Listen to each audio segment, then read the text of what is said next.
હવે જે વ્યક્તિને કમરમાંથી નસ દબાય છે, ગાદી ખસી ગઈ છે કે સાયટિકા છે એવું રિપોર્ટમાં જાણવા મળેલું છે, તો એ વ્યક્તિએ કઈ કઈ કસરત કરી શકાય, તો એ માટેની કસરત આપણે આ વિડીયોમાં જોશું. પહેલી કસરત ની ટુ ચેસ્ટ, પગ વાળી બંને હાથે અહીંયા પકડી જેટલો ખેંચાય એટલો ખેંચવાનો, 10 સેકન્ડ સુધી આ રીતે રાખવાનો. સેમ એ રીતે બીજા પગમાં 10 સેકન્ડ સુધી આ રીતે રાખવાનો. પછી ડબલ ની ટુ ચેસ્ટ, એટલે બંને પગ વાળી બંને હાથને પકડી 10 સેકન્ડ સુધી આ રીતે રાખવાનો. આખી પહેલી કસરત. બીજી કસરત સેમ લંબર રોલ, એટલે લંબર ટ્વિસ્ટ, ગરદન સીધી જ રાખવું. સેમ એ રીતે બીજી બાજુ.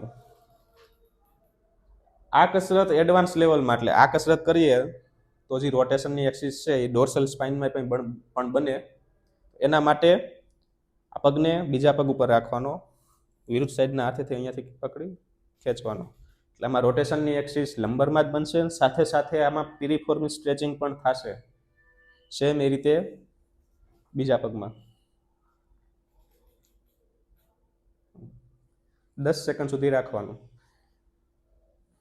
ત્રીજી એક્સરસાઇઝ છે બંને હાથ કમર નીચે રાખી કમરના ભાગને નીચે દબાવવાનો અને આ ભાગને ખાલી ઉપર કરવાનો. કમર ઉપર નથી કરવાની, ખાલી પેલ્વિકના ભાગને ઊંચો કરવાનો છે. આ જે નોર્મલ છે એ પેલ્વિકના ભાગને ખાલી અપ કરવાનો છે. આ 3 કસરત છે ગાદી ખસી ગયું કે સાયટિકાના દુખાવા માટે. આ 3 બેઝિક લેવલની કસરત છે. દુખાવો ઓછો હોય શરૂઆતમાં કરવાની કસરત છે. એડવાન્સ લેવલમાં આપણે કસરત નેક્સ્ટ વિડીયોમાં જોશું.